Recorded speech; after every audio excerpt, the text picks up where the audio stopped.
wabarakatuh. Selamat pagi Bapak Ibu. Alhamdulillah di kesempatan kali ini kita bisa berkumpul dalam acara diseminasi budaya positif yang akan disampaikan oleh Bu Dewi. Alhamdulillah pada kesempatan kali ini kita bisa berkumpul dalam keadaan sehat walafiat. Salawat beserta salam semoga tercurah limpah kepada junjungan kita Nabi besar Muhammad SAW. Acara selanjutnya yaitu sambutan sekaligus pembukaan acara diseminasi yang akan disampaikan oleh Bapak Kepala Sekolah. Pada Bapak Kepala Sekolah, silakan.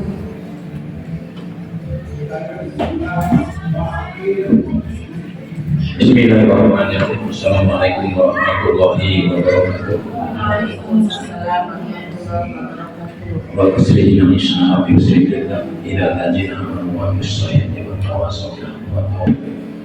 Pemerintah telah memberi berbagai macam kesempatan kepada kita sebagai guru.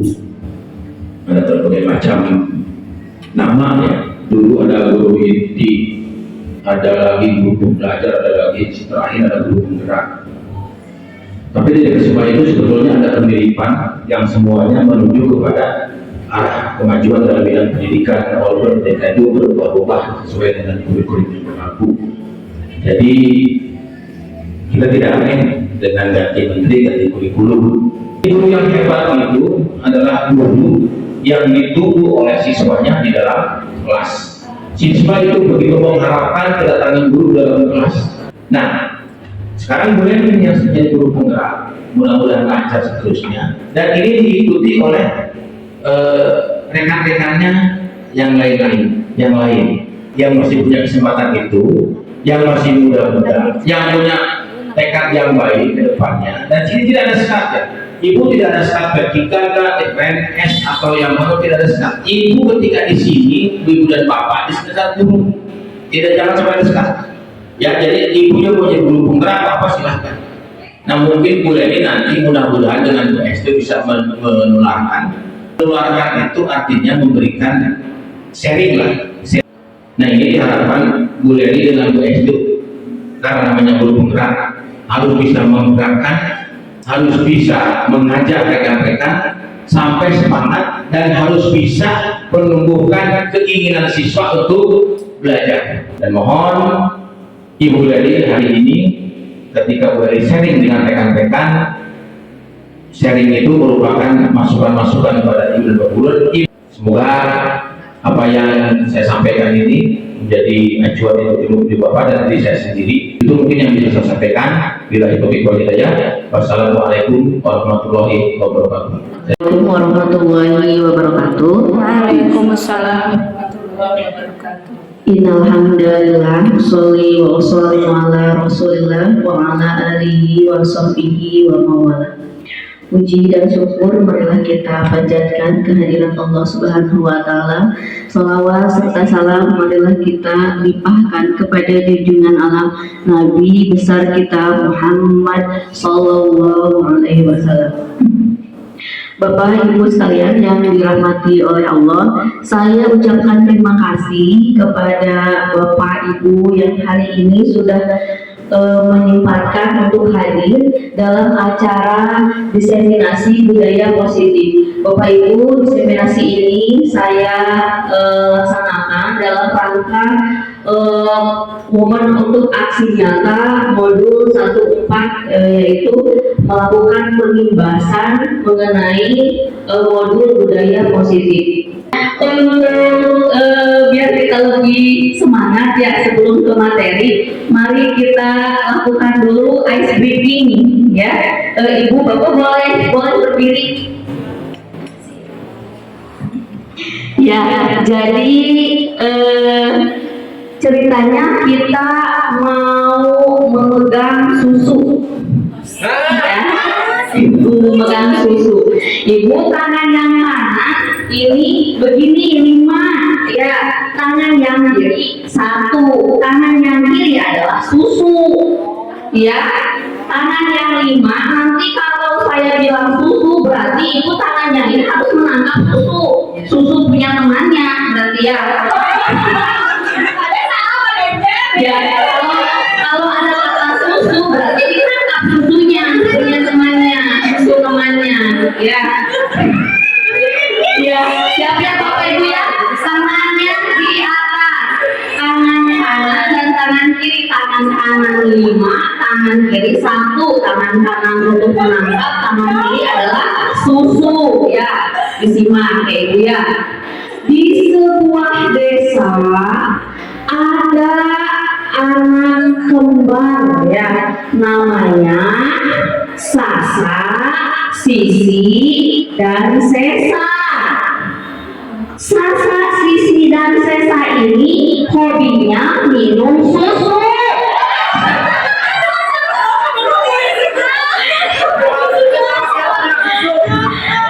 Ya, hobinya minum susu. Sudah, susunya dilepaskan lagi. Ya. Pada hari Senin, Sesa sakit. Sesa absen dulu minum susu.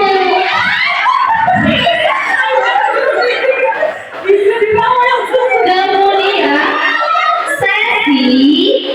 sesi susunya basi. Iya, ya Ibu terima kasih tepuk tangan untuk kita semua ya.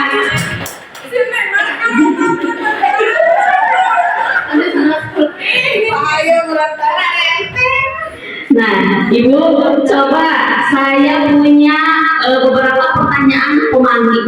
Ya, di sini ada 4 pertanyaan pemantik. Apakah Ibu Bapak setuju dengan pernyataan yang ada di depan ini? Ya, apakah menurut Bapak Ibu pemberian hukuman itu bisa mendisiplinkan siswa?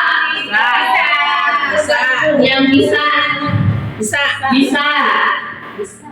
bisa.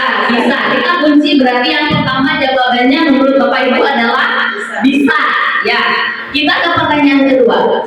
Apakah pemberian hadiah dapat meningkatkan prestasi belajar siswa? Setuju atau tidak?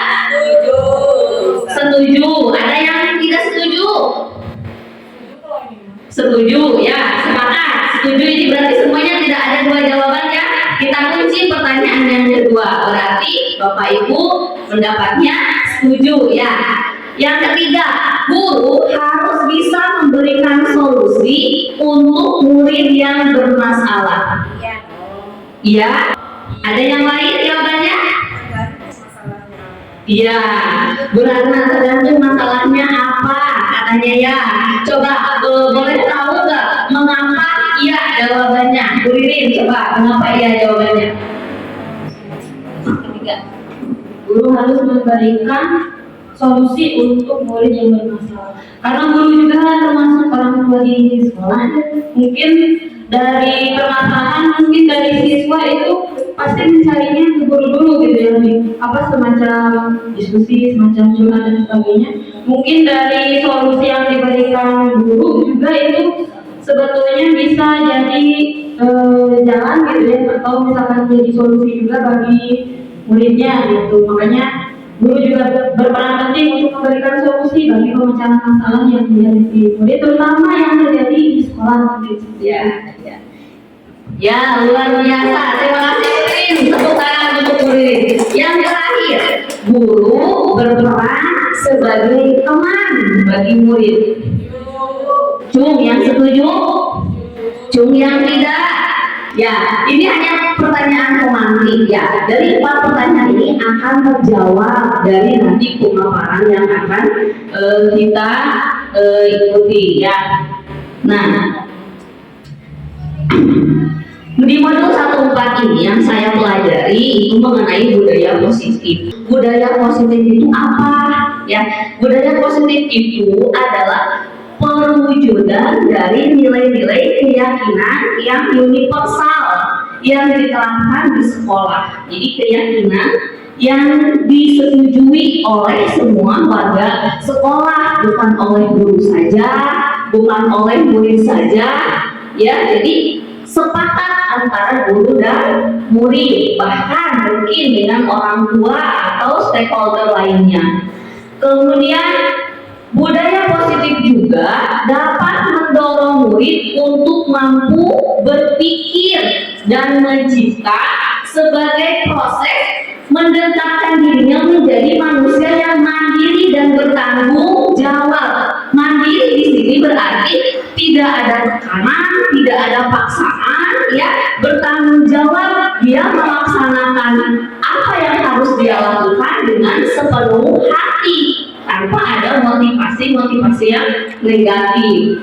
Begitu budaya positif. Nah, di dalam budaya positif ini ada beberapa konsep inti. Yang pertama yaitu perubahan paradigma belajar, kemudian disiplin positif, selanjutnya motivasi perilaku manusia, kebutuhan dasar manusia, posisi kontrol, restitusi, keyakinan kelas, dan segitiga restitusi. Nah, dari beberapa konsep inti budaya positif ini, kira-kira menurut Ibu mana yang terdengar asing? Segitiga restitusi, ya, nanti kita akan bahas, ya. Sebenarnya segitiga restitusi ini sudah kita laksanakan, ya.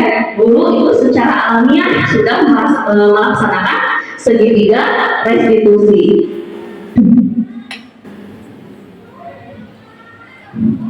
Kita ke yang pertama yaitu perubahan paradigma belajar, ya.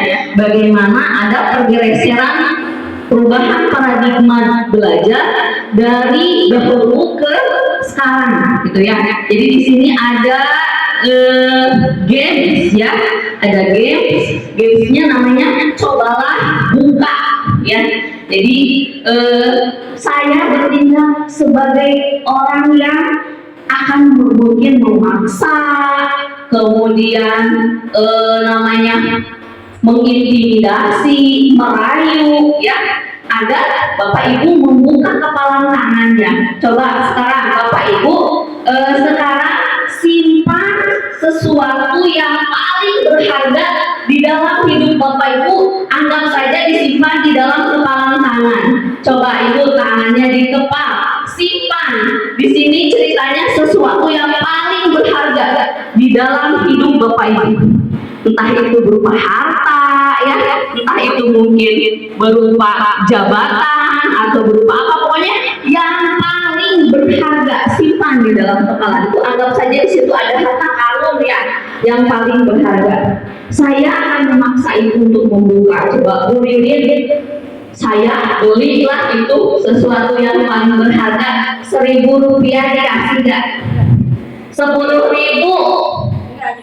100 deh? 10 juta? 100 juta? Tidak bisa, saking berharganya mungkin, ya. Kalau boleh tahu apa itu, Bu? Orang tua, Masya Allah, ya. Berarti semua orang mempunyai sesuatu yang paling berharga dalam hidupnya. Saya sebagai orang yang ingin sekali membuka tangan Bu Ririn, bisa tidak intervensi terhadap apa yang berharga di dalam hidup Bu Ririn? Tidak. Artinya berarti kesimpulannya, siapa yang sebenarnya memegang kendali untuk membuka atau menutup kepala tangan Bapak Ibu? Diri sendiri, bukan saya. Saya tidak bisa intervensi, orang lain tidak bisa intervensi. Maksudnya di sini bahwa yang terpenting adalah kontrol diri, ya. Ketika ini sudah terjadi, maka di sini paradigma kita sebagai guru harus mengalami pergeseran. Jika kita tidak bisa mengubah murid, maka di sini menurut pendekatan teori kontrol, bisa bila kita ingin membuat kemajuan perlahan, maka ubah mindsetnya, ya, di situ. Kemudian mengubah kerangka acuan. Ketika kita tidak bisa mengubah murid, maka kita yang harus mengubah mindset kita, mengubah kerangka acuan kita. Karena apa, hidup orang lain itu di luar kontrol kita, ya. Kita hanya bisa mengendalikan diri kita, bukan orang lain ya. Makanya ada yang namanya miskonsepsi mengenai teori kontrol. Kita biasanya menganggap bahwa orang dewasa itu bisa memaksa. Kita orang dewasa bukan anak, berarti kita anggap sebagai orang yang lebih muda ya. Kita menganggap bahwa ilusi kita bahwa orang dewasa itu bisa memaksa ya. Misalnya ketika kita memberikan tugas kepada anak, kerjakan ini, halaman ini misalnya ya, ketika mengumpulkan tugas ada misalnya 1-2 orang atau bahkan banyak yang tidak mengumpulkan, kan itu berarti kita sebagai orang dewasa ketika mereka tidak ada kesadaran diri, mereka tidak mengerjakan, berarti kita sebagai orang dewasa tidak bisa memaksa mereka ya. Karena berarti ini ilusi, perasaan kita saja kita bisa mengontrol orang lain, padahal sebenarnya tidak. Selanjutnya, ilusi guru mengontrol murid ini juga sama seperti yang barusan. Tidak murid yang melanggar tata tertib sekolah banyak sekali, berarti artinya ilusi kita, anggapan kita miskonsepsi, berarti salah, keliru bahwa kita bisa mengontrol murid, ternyata tidak juga ya. Kemudian ilusi bahwa kritik dan membuat orang merasa bersalah itu bisa menguatkan karakter ya. Kamu mah tenyaahnya kakolot, berarti membuat anak merasa bersalah. Apakah anak itu seketika akan berubah menjadi anak yang baik? Tidak ya, mungkin juga iya, tapi prosesnya lama. Tapi ini juga tidak begitu efektif, ini hanya anggapan kita saja. Kemudian yang terakhir, ilusi bahwa penguatan positif, efektif, dan bermanfaat. Ini memang kita kenal ya, penguatan positif, misalnya kamu hebat, luar biasa ya, kamu pintar ya, itu kan penguatan positif ya. Kenyataannya penguatan positif ini adalah kurang efektif, karena nanti kita akan bahas di motivasi perilaku manusia. Nah, selanjutnya ini ada teori stimulus respon dan teori kontrol.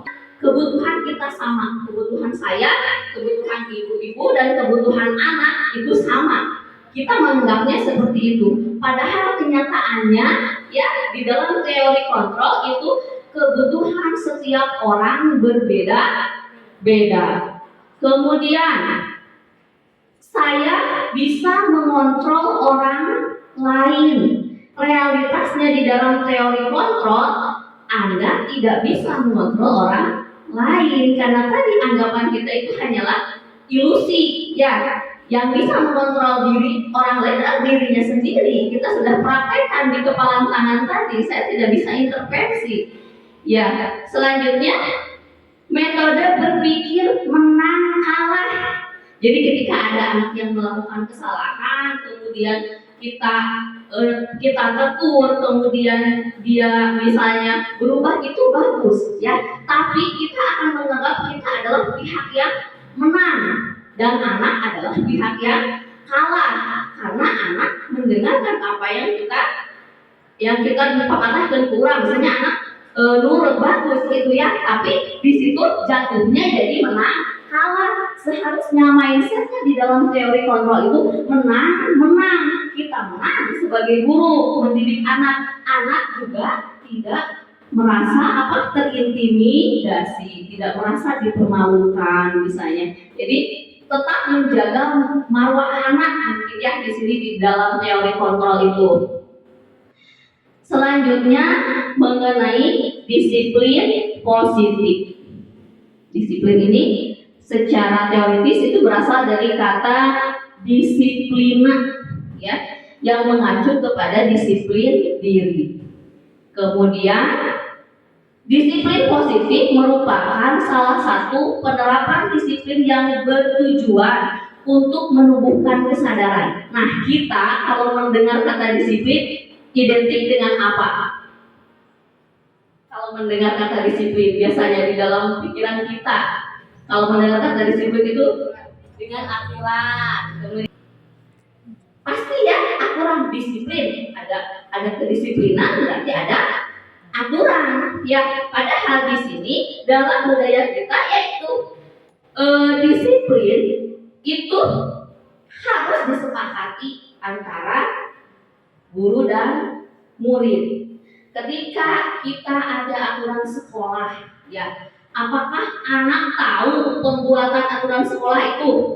Tahu tidak mereka cara menyusun tata tertib sekolah? Dilibatkan tidak? Dilibatkan tidak? Tidak kan ya? Tahu-tahu ada aja misalnya ditempel di kelas atau di halaman di sekolah, misalnya di Madi, tata tertib sekolah, tata tertib siswa, ya. Di sini berarti anak belum dilibatkan. Makanya ketika mereka melakukan pelanggaran, mereka mangkir, mereka saya mah gak apa mungkin gitu ya. Setiap apa yang dilakukan anak itu pasti ada alasannya. Di sini karena disiplin itu sebagai kontrol diri, makanya mengacu kepada nilai-nilai kebajikan universal. Nilai kebajikan universal itu banyak sekali ya, ada dari beberapa organisasi. Tapi yang paling sederhana itu yang ini yang sedang kita ingin capai, yaitu profil pelajar Pancasila. Ada berapa, Bu? Ada 6. Sudah apa, Bu? Bapak Ibu, coba ayo kita coba nyanyikan lagu profil pelajar Pancasila ya, kira-kira seperti ini. Berubah mode dulu jadi mode guru SD ya. Kira-kira seperti ini. Pelajar Pancasila beriman dan bertakwa pada Allah yang Esa dan berakhlak mulia, berkebinekaan global, gotong royong mandiri, kreatif dan bernalar kritis. Nah, itu 6. Setelah dinyanyikan saja jadi apa? Coba Bu, kita berubah jadi mode anak SD dulu ya. 1, 2, 3. Pelajar Pancasila beriman dan bertakwa pada Tuhan yang Esa dan berakhlak mulia, berkebinekaan global, gotong royong mandiri, kreatif dan bernalar kritis. Nggak? Nah, nanti kalau ditanya lagi nyanyi dulu di dalam hati, pasti semuanya hafal gitu ya. Dan selanjutnya ada motivasi perilaku manusia. Ini ada 3. 1, untuk menghindari ketidaknyamanan atau hukuman. Yang kedua, untuk mendapatkan imbalan atau penghargaan dari orang lain. Yang ketiga, untuk menjadi orang yang mereka inginkan dan menghargai diri sendiri dengan nilai-nilai yang mereka percaya. Misalnya kita bahas satu-satu. Untuk menghindari ketidaknyamanan atau hukuman. Misalnya, anak di kita banyak tidak yang pakai sepatu putih. Banyak ya. Pakai sandal juga banyak. Ya, ketika mereka melihat guru, mereka langsung misalnya ganti pakai sepatu. Berarti motivasinya apa? Yang ke-1, untuk menghindari ketidaknyamanan atau hukuman. Ya, kemudian sekarang misalnya yang kedua, kita misalnya sering memuji anak. Kamu hebat, kamu pintar, ya. Ketika anak melaksanakan tugas, misalnya mengerjakan tugas-tugas, dia berharap sekali dipuji lagi atau guru. Apalagi misalnya kalau kita suka memberikan reward, nanti yang mengerjakan pertama atau yang nilainya A+, ibu kasih reward misalnya uang 100.000 misalnya gitu ya kata gurunya. Anak berlomba-lomba mengerjakan tugas, ya bagus karena motivasinya apa? Berarti ingin apa? Ingin imbalan. Ketika imbalannya dihentikan, ada kemungkinan tidak apa yang mereka lakukan juga berhenti. Ada, karena itu motivasinya bukan berasal dari diri, tapi motivasi eksternal. Ya, motivasinya karena ingin imbalan, ingin dipuji, kemudian takut dihukum. Kalau tidak ada hukuman berarti tidak takut. Kalau tidak ada imbalan berarti tugasnya tidak dikerjakan. Ya. Kemudian yang ketiga, untuk menjadi orang yang mereka inginkan dan menghargai diri sendiri. Kalau saya mentaati peraturan, berarti saya akan jadi orang yang seperti apa? Oh, saya akan jadi orang yang disiplin. Saya akan jadi orang yang menghargai waktu. Ya, berarti motivasinya dari mana? Motivasinya dari diri sendiri. Dia belajar menghargai dirinya sendiri. Nah, di sini ada hukuman, ada konsekuensi, ada juga restitusi. Hukuman itu bagaimana jenisnya? Tidak terencana, tiba-tiba misalnya anak yang terlambat datang ke sekolah disuruh lari 2 keliling lapangan. Ada korelasinya tidak dengan kesalahan yang dia perbuat? Tidak, hanya dia terlambat masuk ke sekolah, datang ke sekolah, tapi hukumannya disuruh lari. Kurang tepat korelasinya. Kemudian bersifat satu arah. Mereka boleh tidak nawar, misalnya mau setengah keliling aja.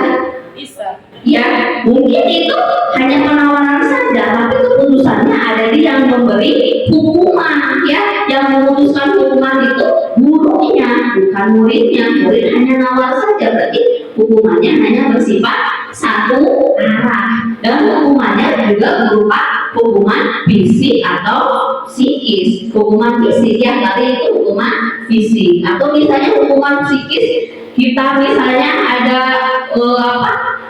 pembulian verbal misalnya kemarin kedua, misalnya tidak di hadapan teman-temannya. Mungkin kita secara tidak kita sadar ya, ini secara alamiah kita suka lakukan ya. Padahal itu termasuk adalah hukuman ya. Yang selanjutnya yaitu konsekuensi. Konsekuensi itu disepakati, anak tahu tapi mereka merasa tidak nyaman. Mereka tahu misalnya ada aturan tidak boleh memakai sendal ke sekolah ya, tetapi ketika mereka memakai sendal misalnya bukan di pengeluaran ya, misalnya diambil sendalnya, mungkin itu juga sebuah konsekuensi ya, itu juga tidak salah ya, tapi mereka akan ada rasa tidak nyaman meskipun mereka yang melakukan kesalahan. Berbeda dengan restitusi. Jadi tujuan utama dari seorang guru itu adalah yang ketiga, yaitu restitusi, proses menciptakan kondisi murid untuk memperbaiki kesalahannya. Kalau misalnya dia menumpahkan air milik temannya misalnya, kemudian airnya membanjiri kelas, berarti konsekuensinya apa? Jangan disuruh lari keliling 2 lapangan karena tidak ada korelasinya. Suruh dia memperbaiki kesalahannya, apa? Mengepel lantai yang basah karena kesalahannya. Itu termasuk ke dalam contoh restitusi.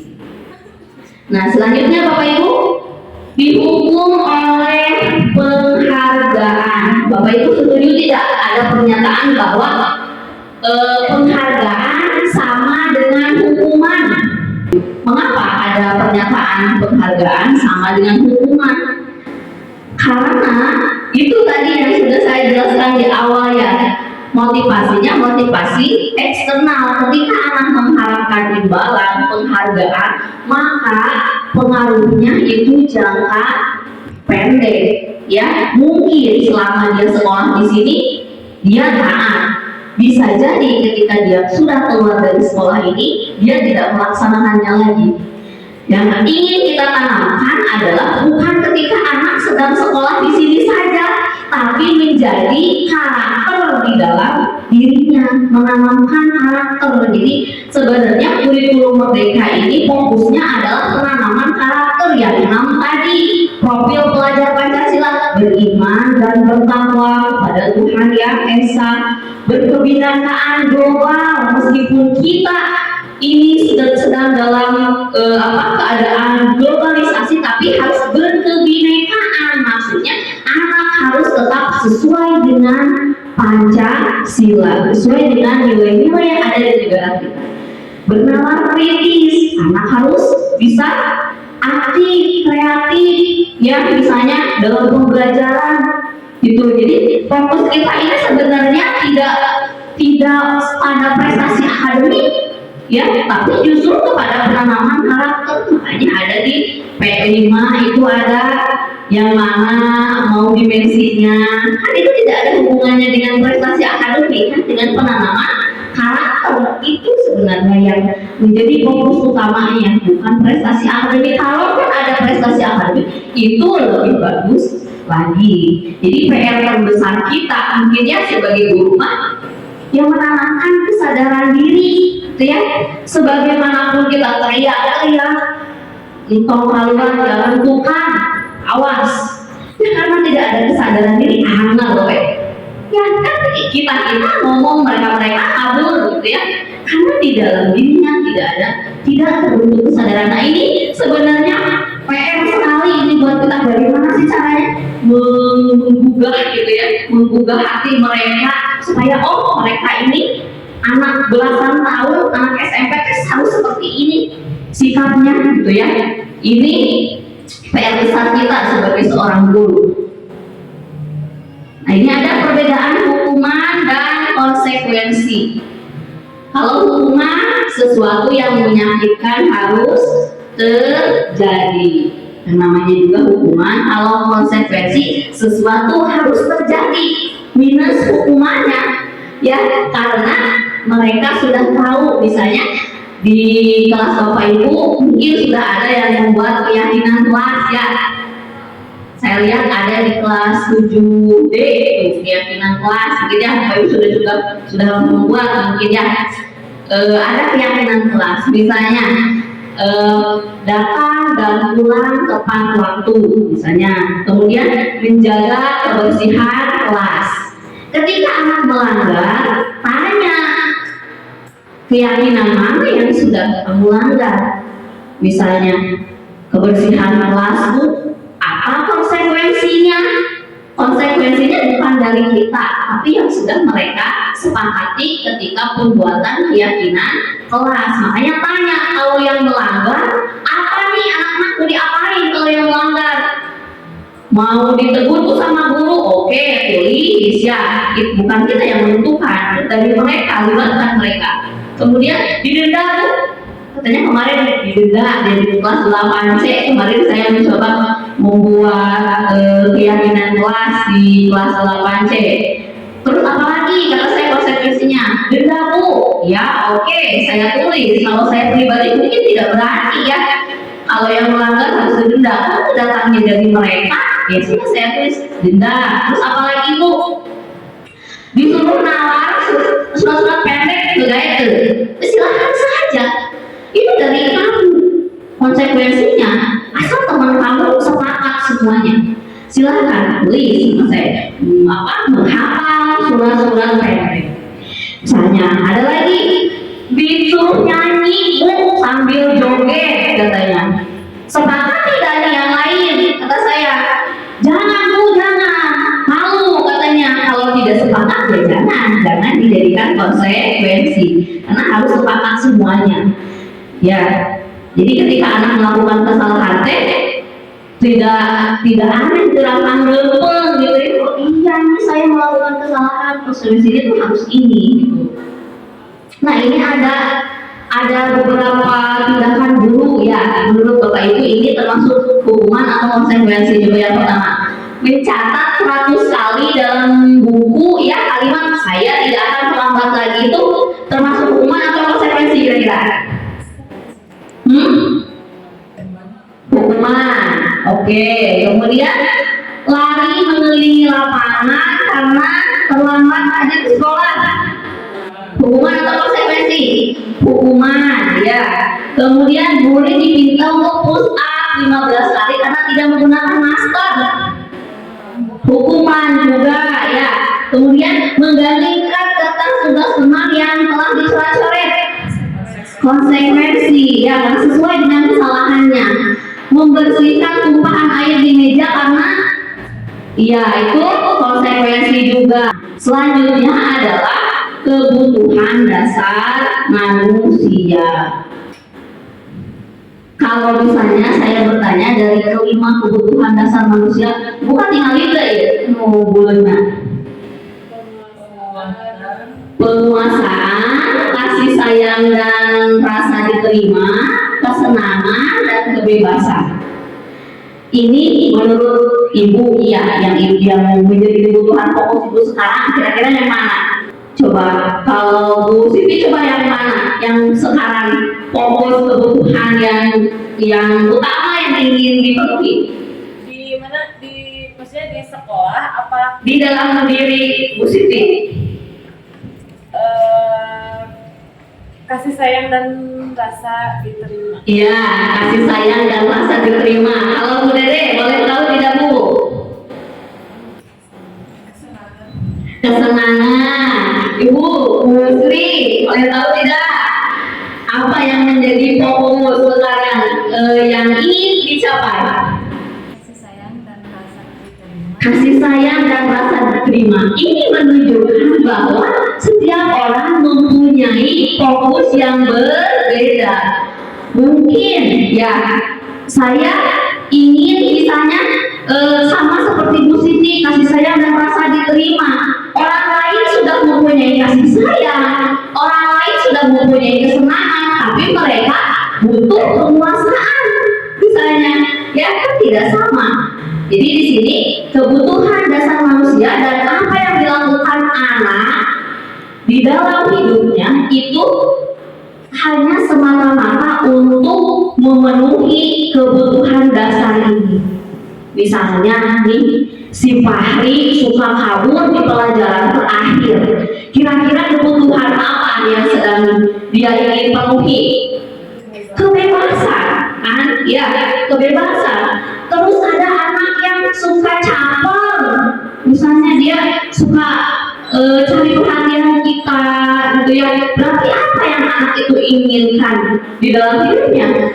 Rasa kasih sayang. Ada juga anak yang pongkal, padahal misalnya dia tidak mempunyai peran di dalam kelas, tetapi ketika ada sesuatu dia selalu berpendapat, selalu ingin didengar. Berarti apa yang penguasaan yang ingin dia capai? Penguasaan, ya. Nah, disinilah kita harus bisa mengcover semua kebutuhan anak yang disebut dengan merdeka. Itu bukan merdeka tidak belajar, dan kurikulum merdeka. Maksudnya merdeka itu merdeka anak tidak terjajah, anak tidak merasa dipaksa. Makanya ada yang namanya pembelajaran berdiferensiasi yang bisa mengcover semua kebutuhan belajar anak. Ada kebutuhan yang gaya belajarnya audio, visual, kinestetik. Rata-rata kita yang saya mungkin ya sebelum mengenal modul ini, kalau memberi tugas ke anak, misalnya kerjakan halaman ini, mungkin buat anak yang tidak bisa menggambar itu sebuah kesulitan, ya. Merasa terjajah, dia tidak bebas karena dia tidak bisa menggambar. Dan buat anak yang suka menulis, itu mungkin akan menjadi sebuah kesulitan juga. Anak yang suka menggambar, dia merasa, saya tidak bisa nih nulis, saya sukanya menggambar. Makanya ketika kita memberi tugas di dalam pembelajaran berdiferensiasi, itu pisahkan dulu mana yang gaya belajarnya kinestetik, mana yang gaya belajarnya audio, mana yang visual. Misalnya yang audio bisa misalnya diberi tugasnya apa, yang kinestetik misalnya mau membuat mini blog silakan, tapi yang penting mereka mengumpulkan tugas sesuai dengan materi yang kita ajarkan. So, kamu mau bikin video, ngarangkum, misalnya ya, kamu juga mau membuat konten silakan. Yang penting materinya adalah mengenai pluralitas masyarakat Indonesia, misalnya seperti itu ya. Kemarin saya cobakan itu di kelas 8. Tadinya saya mau bagi kelompok ini misalnya menjelaskan mengenai provinsi Riau, misalnya kelompok ini provinsi Bali misalnya. Tapi saya cobakan bagaimana kalau saya bebaskan ya mereka gitu ya. Saya cobakan bikin yang kalian sukai dan presentasikan. Presentasinya silahkan saja, kalau mau nyanyi, presentasinya berupa nyanyi silahkan. Pokoknya provinsi yang kamu sukai, milih mereka. Di luar dugaan mengerjakan semuanya, karena tidak ada instruksi dari saya. Kalau ada instruksi, nah harus provinsi Bali misalnya, siapa tahu mereka sukanya provinsi Papua. Lihat, siapa tahu dia sukanya misalnya provinsi Sulawesi, kan kita tidak tahu. Oh, kata saya, ini yang disebut mengcover kebutuhan murid. Jadi anak merasa senang, ya, mereka tidak merasa terbebani. Selanjutnya yaitu 5 posisi kontrol guru. Ada pendukung, ada sebagai teman, sebagai pembuat rasa bersalah, sebagai pemantau, dan sebagai manajer. Ini Bu kira-kira sudah bertindak sebagai posisi kontrol yang mana? Bu Wida sudah bertindak sebagai posisi kontrol yang mana? Kira-kira dari 5 posisi kontrol ini, apakah sebagai penghubung, sebagai pembuat rasa bersalah, atau sebagai yang mana? Misalnya yang sudah kita lakukan.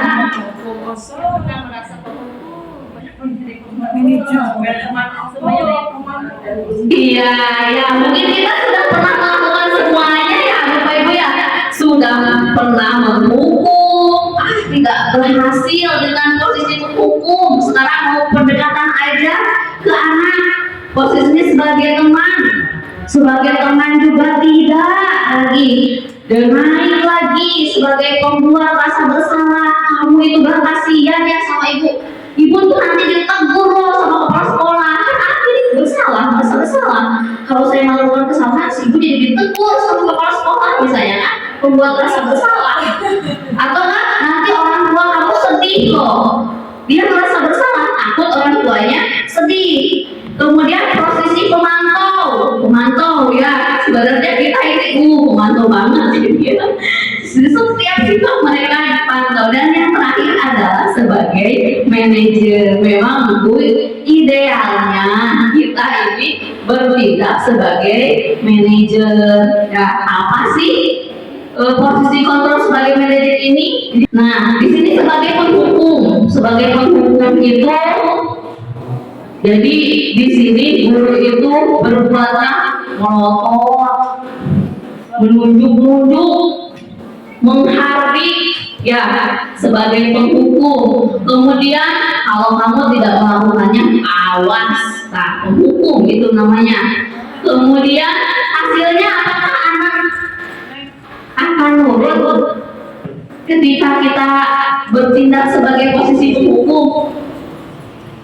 Ya, mungkin pada saat itu saja, ya, pada saat tidak ada kita, pasti mereka akan berbuat dan mengulangi kesalahannya lagi. Sebagai pembuat rasa bersalah, ya, ibu kecewa sekali dengan kamu. Ini kata saya tadi ya, kalau kamu seperti ini terus, nanti penilaian ibu jelek di mata teman-teman ibu. Ibu nanti dianggap tidak bisa mendidik kamu. Ibu malu sebagai wali kelas, ya, membuat rasa bersalah. Kemudian sebagai posisi untuk teman, ayolah lakukan demi ibu, ya, sebagai teman. Oh, yang betul dong kamu ngerjainnya. Seperti kita, bagaimana kita berbicara dengan teman. Kemudian sebagai pemantau. Nah, ini memang sudah ada, kita mengingatkan anak peraturannya apa nih, kalau di kelas nggak boleh tidur kan misalnya, tapi kita tidak memberikan solusi kepada anak itu. Bagaimana solusinya agar tidak bisa agar dia tidak bisa mengulanginya lagi. Dan yang terakhir adalah sebagai manajer, ya. Sebagai manajer ini kita mengajukan pertanyaan, kenapa kamu melakukan ini, apa alasannya. Ya, kita tidak menghakimi tapi mendengarkan dari dua arah. Dan setelah itu apa yang akan dia lakukan untuk memperbaiki kesalahannya. Jadi perbaikannya juga bukan dari kita, tapi dari anak itu. Tadi yang di awal ya, kita harus mempunyai solusi untuk masalah-masalah anak ya. Padahal di dalam posisi control manager ini anak yang harus menentukan sendiri untuk perbaikan sikap dia ke depannya. Selanjutnya keyakinan kelas, tapi kelihatannya sudah 5 watt. Sudah 5 watt ya. Mari kita preskan dulu ya. Mari kita preskan dulu dengan ice breaking ya, biar tidak ngantuk ya. Bapak Ibu, kita menghitung ya, menghitungnya di 1, 2, 3, 4 gitu ya. Tapi di hitungan keempat dan kelipatannya sedikit, di hitungan ketiga dan kelipatannya ucapan dan ya. Jadi berarti 3, 6, 9, kelipatan 3 ya, kelipatan 3, 1, 2, dan berarti ya selanjutnya pokoknya yang kelipatan 3 kita berhitung seperti biasa, tapi di kelipatan 3-nya dan teror ya. Coba dari Bu Siti. 1, 2, 4, 5,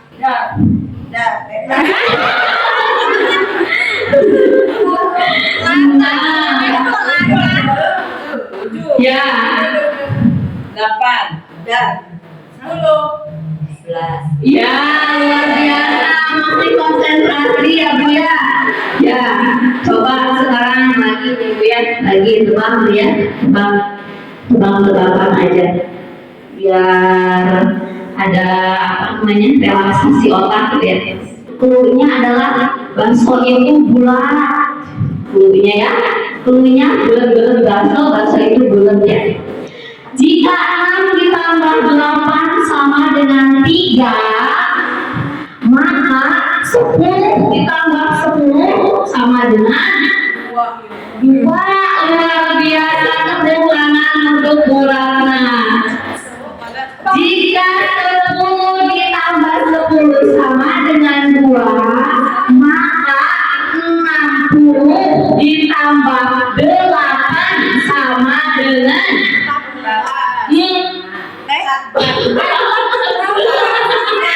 luar biasa ya.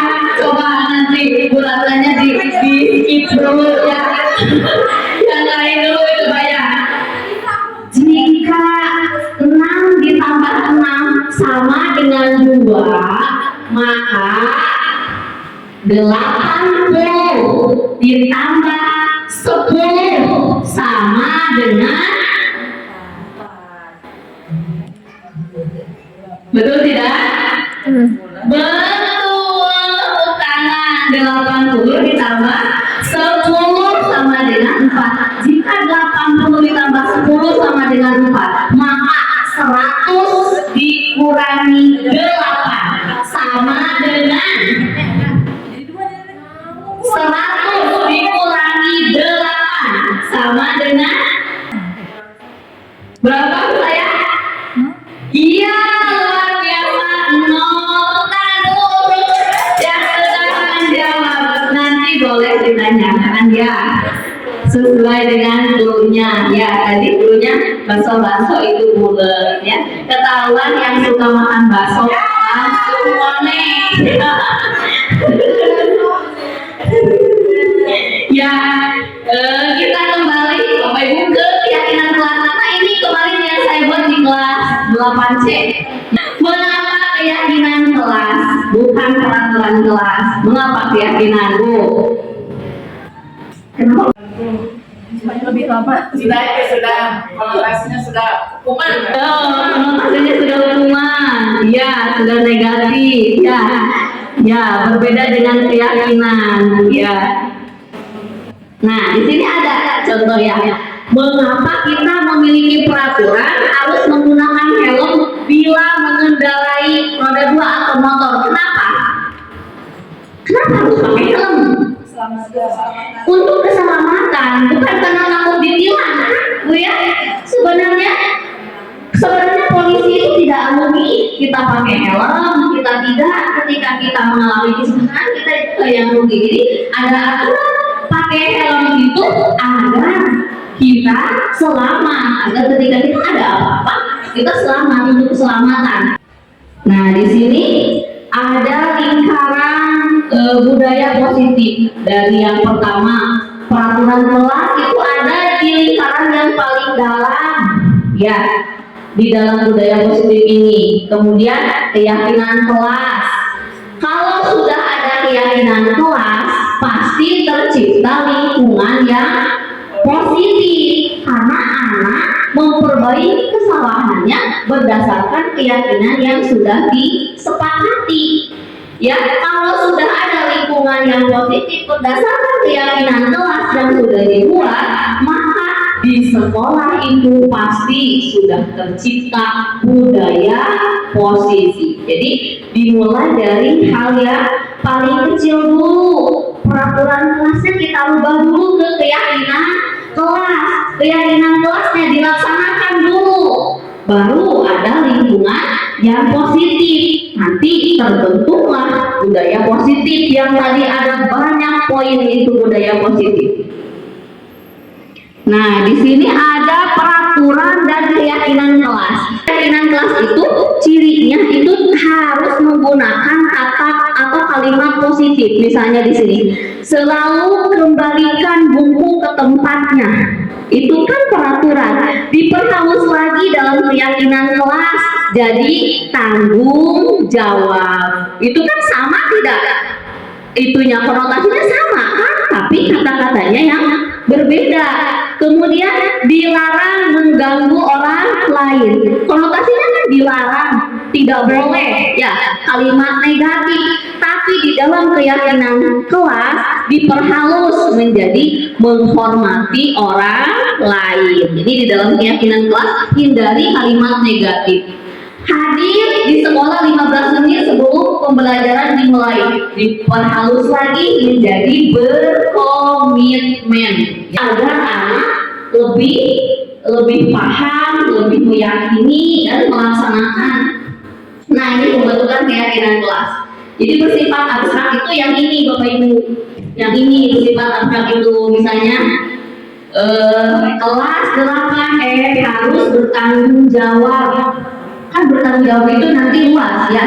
Ketika anak berbuat kesalahan, misalnya dia tidak bawa LHS ketika pelajaran kita misalnya, kan masuk tidak bertanggung jawab.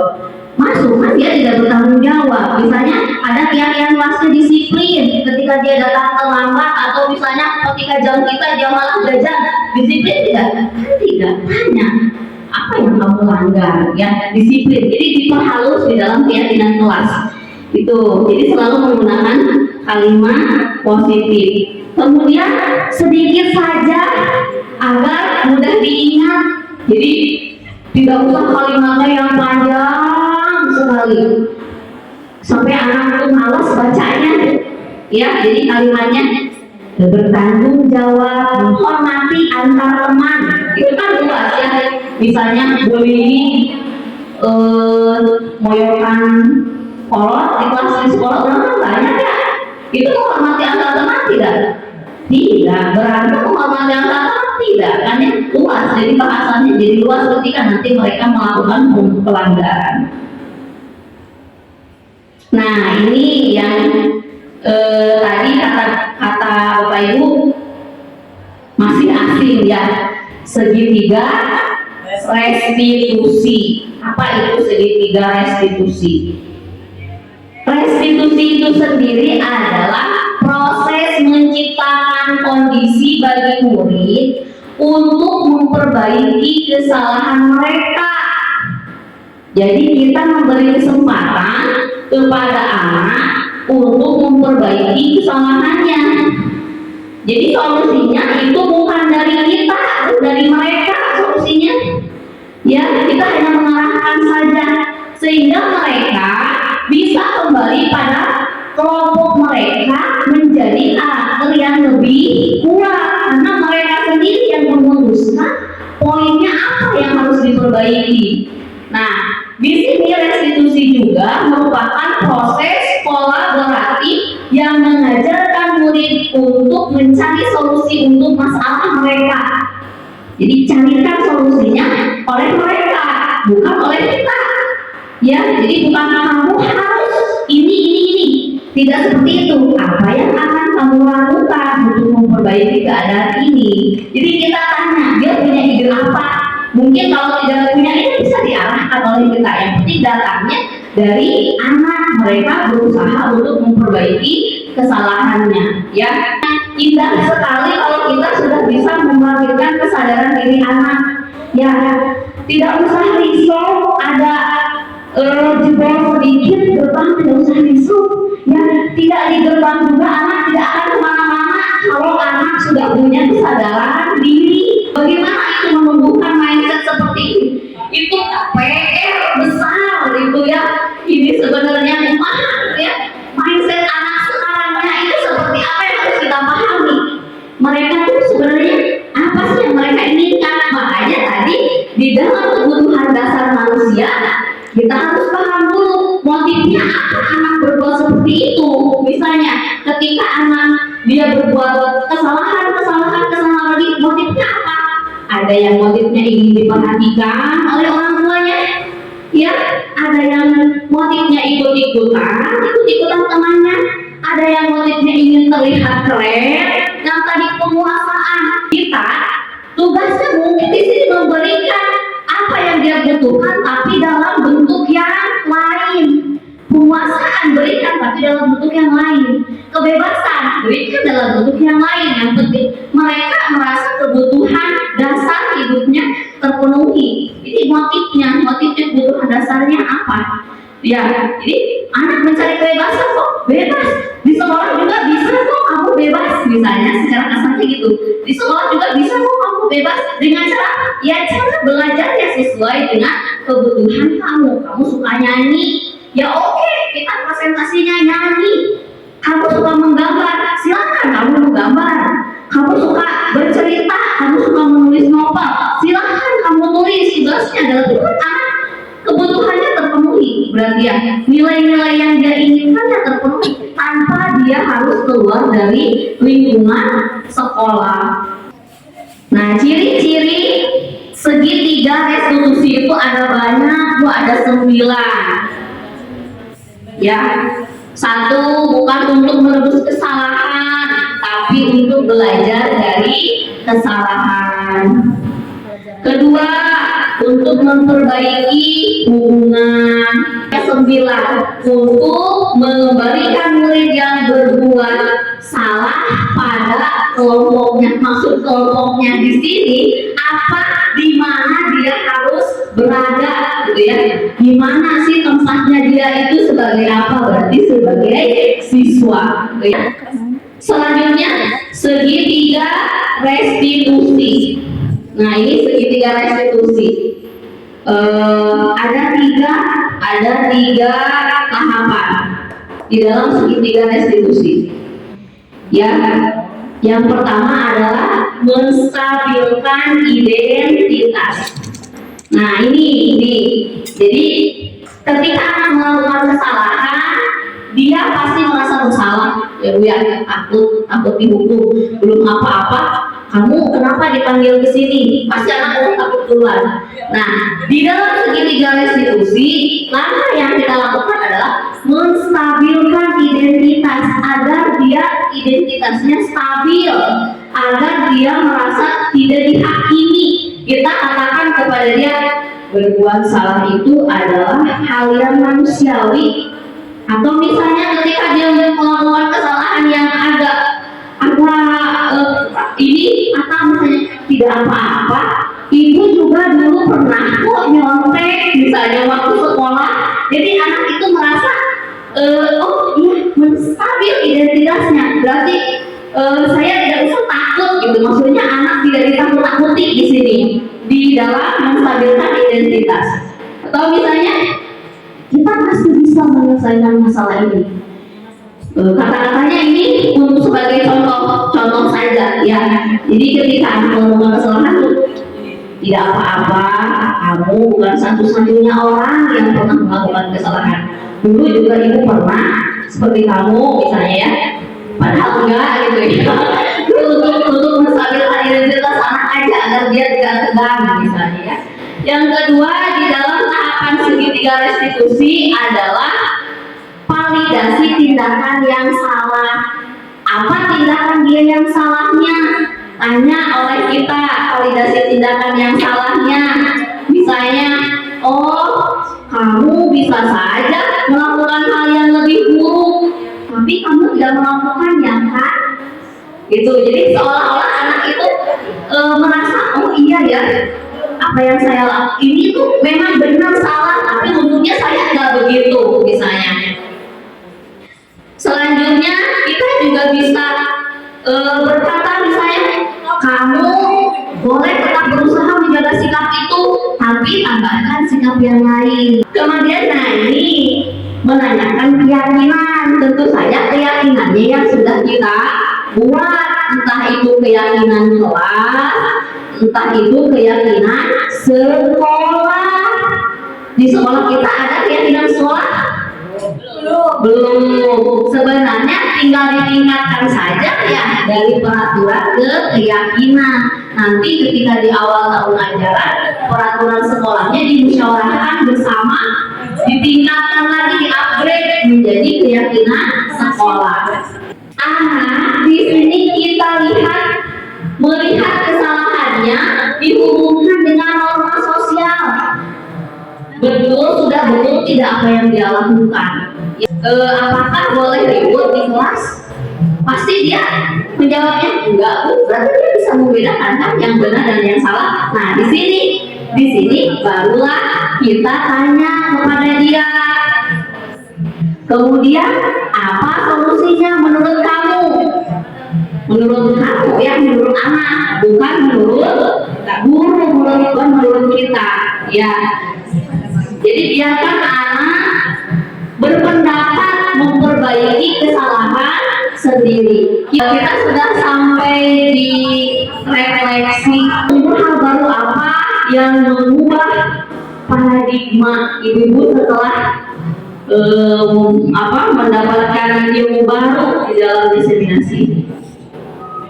Hal baru apa yang sudah didapatkan? Ya, boleh Bu Ika. Menjadikan seorang guru itu harus menjadi manajer. Iya, luar biasa ya. Kasih tangan untuk Bu Ika. Jadi garis finish dari seorang guru itu posisinya sebagai manajer idealnya ya, sebagai manajer. Jadi diupayakan kita ini sebagai manajer. Jadi sama sebenarnya posisinya dengan saya sebelum saya tahu modul ini. Posisi saya itu hanya sebagai penghukum, sebagai pembuat rasa bersalah, kadang-kadang sebagai teman. Itu sudah yang paling bagus ya.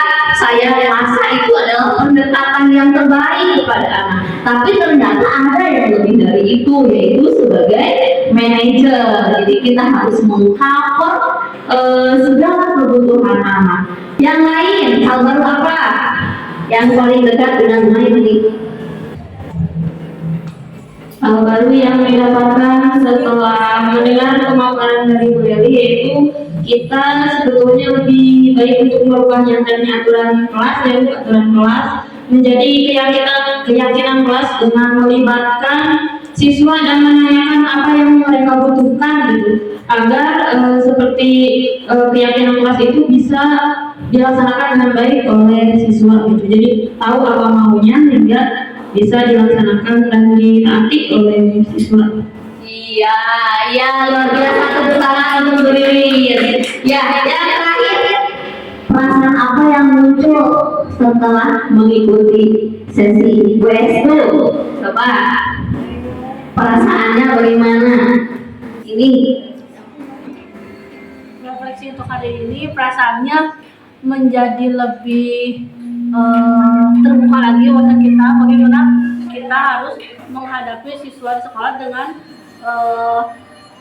sesuai dengan zaman sekarang.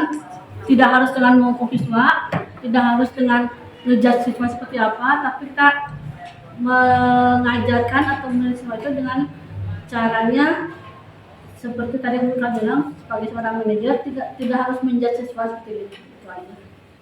Ya, terima kasih tepuk tangan untuk Bu Estu ya. Ya, alhamdulillah kita sudah sampai ke refleksi ya, sesi akhir dari disimulasi ini. Kesimpulannya di dalam budaya positif ini kita sebagai guru itu diupayakan untuk di dalam segitiga restitusi itu berperan. Satu sebagai manajer, kemudian peraturan kelas diupayakan untuk bergeser, di-upgrade menjadi keyakinan kelas. Kemudian kita juga harus memahami motivasi perilaku anak agar kita bisa mengcover, bisa berperan untuk mendidik mereka sesuai dengan kodrat alam dan kodrat zaman. Jadi ketika kita dulu belajar di masa lalu, ya Bu, kita mengajar anak di masa depan. Bagaimana? Bayangkan ilmu kita sudah jadul. Ya, saya kuliah di tahun 2011 sudah belum musim internet seperti sekarang. Sekarang anak hidup di era digital, ya, anak hidup di era milenial. Kita yang sebagai guru hidup di masa lalu harus mengajar anak di masa depan. Kita harus belajar lagi, mengupgrade ilmu yang kita miliki sehingga kita dapat memahami anak seutuhnya. Karena sejatinya kita guru ini adalah petani kehidupan ya. Kita ini petani kehidupan. Apa bedanya petani dengan guru? Sama.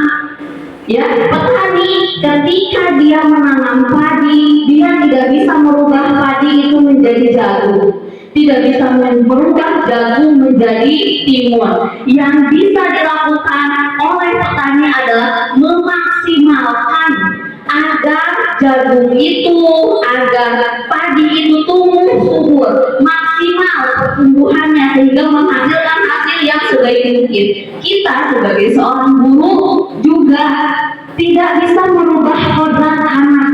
Yang bisa kita lakukan adalah sebagai fasilitator, memaksimalkan kemampuan yang sudah dimiliki oleh anak. Kita tidak bisa menuntut anak untuk sama seperti kita.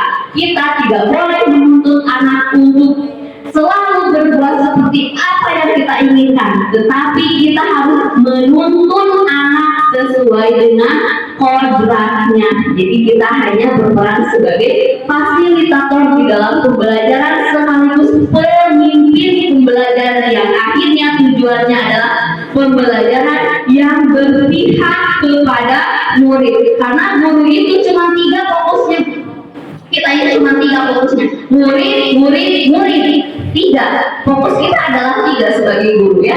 Tidak sarana prasarana ya, tidak juga lingkungan sekolah, misalnya hanya 3. Lingkungan sekolah juga untuk siapa? Untuk kenyamanan murid. Sarana prasarana untuk siapa? Untuk kenyamanan belajar murid. Kondisi yang positif untuk siapa? Untuk murid. Ilmu yang kita upgrade ya dari hasil pelatihan, dari hasil webinar, untuk apa digunakan? Untuk apa? Untuk kepentingan murid. Jadi fokus kita hanya 3. Sekali lagi ya, murid dan murid ya. Bapak Ibu, terima kasih atas kehadirannya. Sebelum kita akhiri, ayo kita lakukan lagi yang tadi terjeda ya, ice breakingnya ya.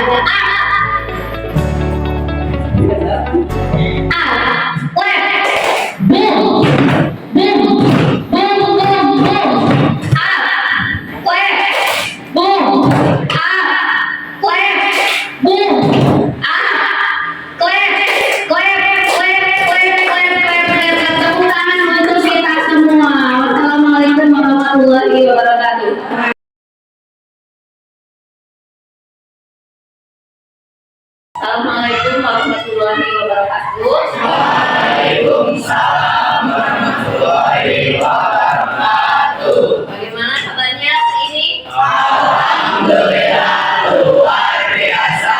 Allahu Akbar. Ya, terima kasih ya.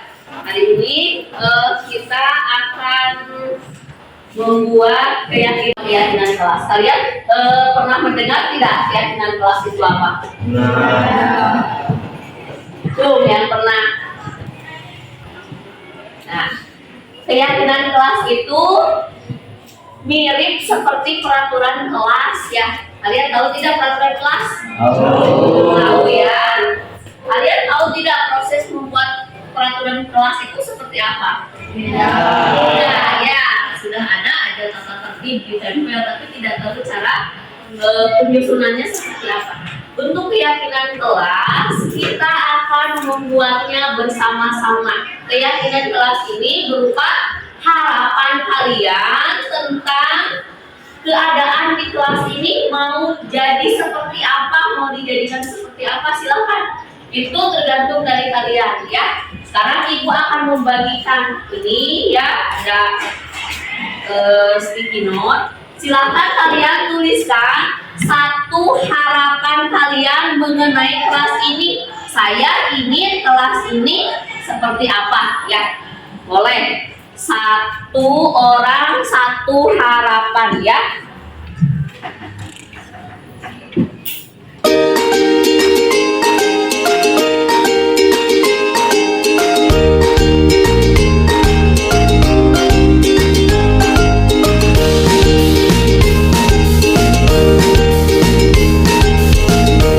Gimana? Sudah selesai membuat harapannya?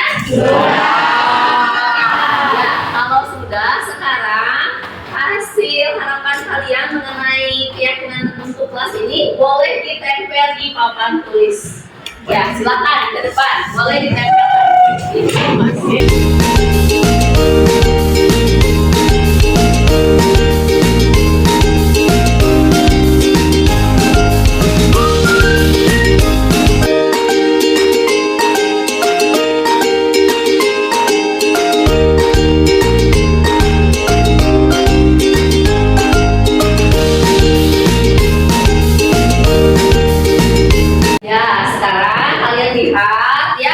Sudah ada banyak harapan kalian untuk kelas ini. Mari kita identifikasi bersama-sama ya. Lihat nih, saya ingin kelas ini lebih disiplin ya. Kita satukan yang disiplin. Kemudian tertib dan disiplin. Ini disiplin.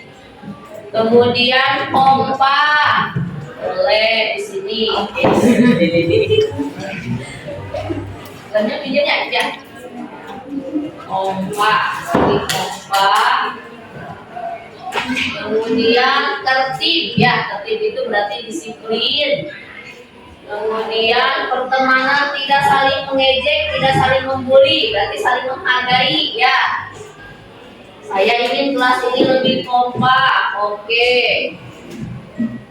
Kompak. Lebih tertib, berarti masuk ke disiplin. Lebih baik, ini juga disiplin. Harapan saya bisa tolong menolong, iya. Kemudian rajin membersihkan kelas, bagus ya. Kita pisahkan. Kelas ini menjaga kebersihan, luar biasa. Kita satukan. Ingin kelasnya bersih, kita satukan bersih dengan bersih. Kompak dan bergotong royong. Kemudian rajin membuang sampah, berarti bersih ya. Kemudian harapan saya dalam berteman bisa saling menghargai satu sama lain. Boleh menghargai antar teman. Saya ingin kelas ini menjadi kelas unggulan yang selalu bersih. Ya, kita masukkan ke kebersihan. Mengembangkan toleransi, ya, karena kelas ini katanya rasis, berarti saling.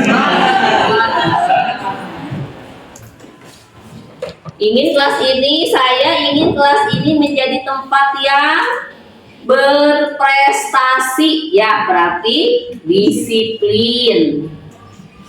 Saya ingin kelas ini bersih dan saya ingin membuat peraturan baru. Jangan memakai sepatu ke kelas. Ya, akan mau lagi bila siswa-siswi memakai sepatu ke kelas. Ya, maksudnya jangan memakai sepatu ke kelas, bukan ke sekolah. Biar kelasnya bersih. Kita satukan dengan kebersihan. Ya. Saya ingin kelas ini menjadi lebih disiplin. Bagus. Kemudian saya ingin kelas ini bersih dan rapi. Bagus di sini. Lebih banyak poinnya. Saya ingin kelas ini bersih dan rapi. Bagus di sini.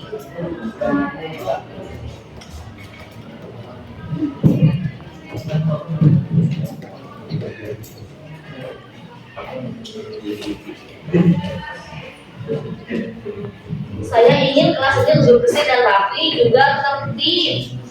Juga kelas ini terlihat bagus ketika melihat guru. Luar biasa. Kita di sini. Ini juga terlihat. Saya ingin menjadi kelas yang bersih, solidaritas, dan menjadi tempat yang berprestasi. Boleh, bagus. Nah, ini harapan dari kalian. Ya, ini kalian yang menulis. Ya, berarti kalian masing-masing mempunyai keinginan mengenai keadaan kelas ini harus dibikin seperti apa. Nah, ini yang akan kita jadikan keyakinan kelas, ya. Berarti di kelas ini satu keyakinannya apa? Berarti ini tadi disiplin. Ya, keyakinan kelas 8C, ya. Kemudian yang kedua, saya ingin kelas ini menjadi lebih kompak, saling menghargai, menghormati. Berarti di sini menghargai antar teman.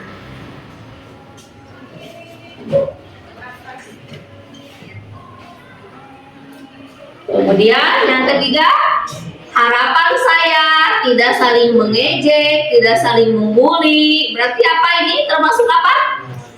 Sama ya, ini menghindari bullying. Berarti ya.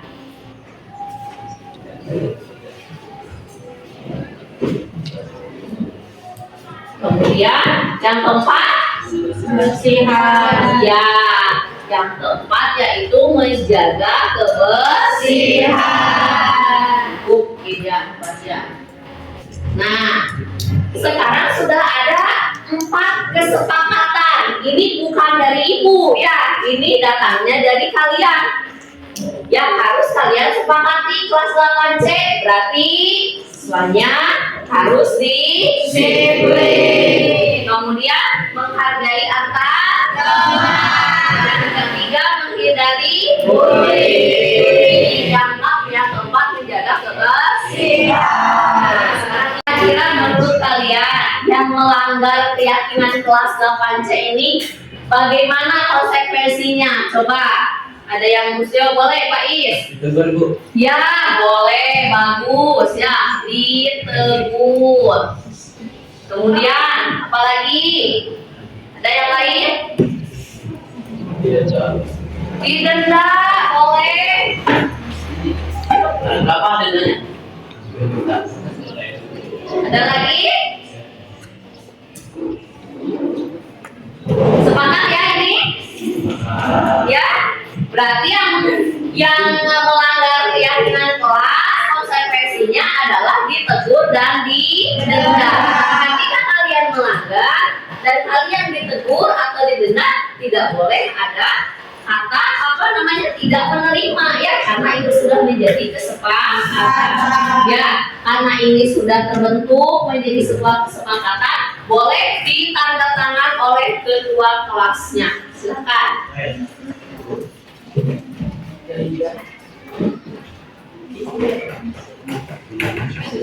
Ya, boleh. Ya, tepuk tangan. Ya, terima kasih. Hari ini kita sudah selesai membuat keyakinan kelas. Selanjutnya, kalian laksanakan keyakinan kelas ini beserta konsekuensinya. Nanti keyakinan kelas ini boleh kalian buat berbentuk poster atau boleh di print out, nanti ditempel di dinding kelas ya. Mungkin untuk keyakinan kelas kita Ibu cukupkan sekian. Bila taufiq wal hidayah. Wassalamualaikum warahmatullahi wabarakatuh. Waalaikumsalam warahmatullahi